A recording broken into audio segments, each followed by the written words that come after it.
आखिरी क्वेश्चन है मेरा आपका स्टडी को लेकर, क्योंकि जो इस वक्त वालिदैन परेशान है बच्चों की स्टडी को। ये जो चाइना का डॉक्टर होता है, वो वैसे हमारे आज एक मिथ है कि चाइना चीज ना चले तो शाम तक, चले तो चांद तक।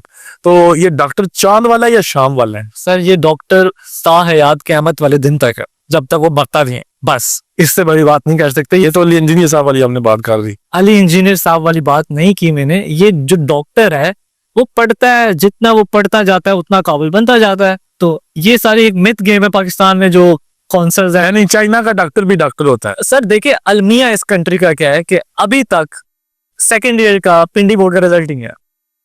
और मजे की बात है, एमडी कैट 5 को अक्टूबर को हो रहा था, वो उठा के पता नहीं 20 को ले गए। अब पता नहीं उसके बाद आप बच्चों के फ्यूचर के साथ खेल रहे हैं। और पूरी दुनिया में लोग यूनिवर्सिटीज में जा रहे हैं, एडमिशन हो रहे हैं, क्लोज हो गए बल्कि, और हमारे रिजल्ट ही नहीं आया। तो ये तो बड़ी परेशानी वाली बात आपने बता दी। तो आप कैसे कंपेयर कर सकते हैं पाकिस्तान को चाइना से? बताएं मुझे, पाकिस्तानी डॉक्टर को चाइनीज डॉक्टर के साथ।